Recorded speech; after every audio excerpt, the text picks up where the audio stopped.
హైదరాబాద్లో వాతావరణం ఒక్కసారిగా చల్లబడింది. రాష్ట్రానికి మరో 2 రోజుల రెయిన్ అలర్ట్ ఉందని వాతావరణ శాఖ అధికారులు ప్రకటించారు. దీంతో పలు చోట్ల మేఘావృతమైంది. మియాపూర్, చందానగర్ పరిసర ప్రాంతాల్లో చిరుజల్లులు కురుస్తున్నాయి. ఇప్పటికే పలు జిల్లాలకు వాతావరణ శాఖ ఎల్లో అలర్ట్ జారీ చేసింది. హైదరాబాద్, రంగారెడ్డి జిల్లాల్లో ఉరుములు, మెరుపులతో కూడిన వర్షం కురుస్తుందని అధికారులు చెప్పారు.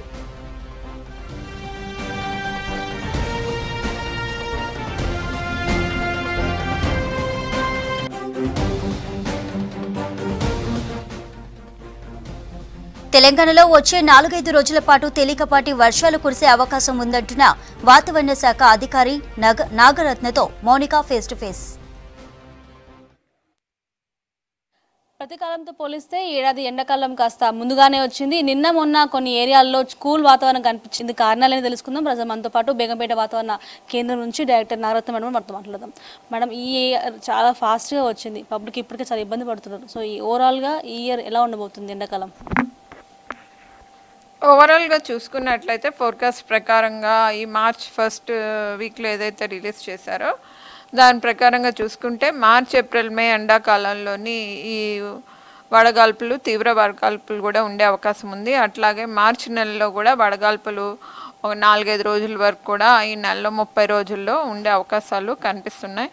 ఇట్లాగే చూసుకుంటే ఉష్ణోగ్రతలు ప్రస్తుతానికి రానున్న 3 రోజుల వరకు కూడా 35 డిగ్రీల సెల్సియస్ నుండి 39 మధ్యన పలు చోట్ల నమోదయ్యే అవకాశాలు ఎక్కువగా కనిపిస్తున్నాయి. అట్లాగే రాత్రిపూట, పగలపూట, అట్లాగే తెల్లవారుజామున ఉష్ణోగ్రతలు కూడా చూసుకున్నట్లయితే ఉదయం పూట 20 డిగ్రీల సెల్సియస్, 22 డిగ్రీల సెల్సియస్ మధ్యన ఉండే అవకాశాలు ఉన్నాయి. పగటిపూట చూసుకున్నట్లయితే 35 నుంచి 39 డిగ్రీల సెల్సియస్ మధ్యలో ఉండే అవకాశాలు ఉన్నాయి. ఇక వర్షపాతం చూసుకున్నట్లయితే పలు చోట్ల ఈ థండర్స్టార్మ్స్ అంటే ఉరుములు, మెరుపులతో కూడినటువంటి వర్షం పశ్చిమ జిల్లాల్లోని, ఈశాన్య జిల్లాల్లోని ఉండే అవకాశం ఉంది. పశ్చిమ జిల్లాల్లో కూడా ఒక్కొక్కప్పుడు వడగండ్ల వర్షము ఉండే అవకాశాలు కనిపిస్తున్నాయి. వేడి గాలులు కూడా ఒక 4-5 రోజుల వరకు కూడా ఉష్ణోగ్రతలు నార్మల్కి అసమీపంలోనే ఉండే అవకాశాలు ఉన్నప్పటికీ కొన్ని జిల్లాల్లో 35 డిగ్రీల సెల్సియస్, కొన్ని జిల్లాల్లో 36, ఇక ఉత్తర తూర్పు జిల్లాల్లో చూసుకున్నట్లయితే 38, 39 వరకు కూడా వెళ్ళే అవకాశాలు ఉన్నాయి. ఏప్రిల్ 15 తర్వాత 41, 42 అబోవ్ కూడా నమోదయ్యే అవకాశాలు ఉన్నాయి. సో ఈ హీట్ వేవ్ డేస్, అట్లాగే సివియర్ హీట్ వేవ్ డేస్ ఫ్రీక్వెంట్గా కూడా వచ్చే అవకాశాలు కనిపిస్తున్నాయి.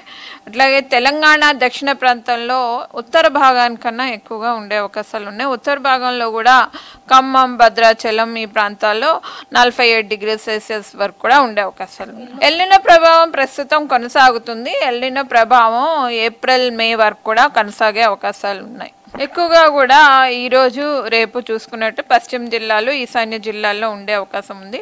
2 రోజుల తర్వాత భారీ వర్షం కూడా కొన్ని చోట్ల ఉండే అవకాశం ఉంది. హీట్ వేవ్ అనేది రికార్డ్ బ్రేక్ చేయడం అనేది ప్రస్తుతానికి అంచనా వేయడం కష్టమైనప్పటికీ హీట్ వేవ్ డేస్ ఫ్రీక్వెన్సీ అనేది ఎక్కువగా ఉండే అవకాశం ఉంది. మార్చ్ నెలాఖరులో మనకి ఇంకా 10 రోజులు ఉంది. నెలాఖరులో కూడా 40 డిగ్రీ సెల్సియస్ వరకు కూడా చేరే అవకాశాలు కనిపిస్తున్నాయి. మొత్తంగా అయితే రాగల 3 రోజుల పాటు వాతావరణంలో కొన్ని మార్పులు కనిపిస్తున్నాయి. ముఖ్యంగా కొన్ని ఏరియాలలో అయితే వర్షాలు పడే అవకాశం ఉన్నట్టు తెలుస్తుంది. అయితే ఏప్రిల్ మొదటి లేదా 2వ వారంలో మాత్రం 40 డిగ్రీలు దాటే అవకాశం ఉన్నట్టు కూడా వాతావరణ కేంద్రం చెప్తుంది. వినోద్తో మౌనిక, విస్క్ న్యూస్, హైదరాబాద్.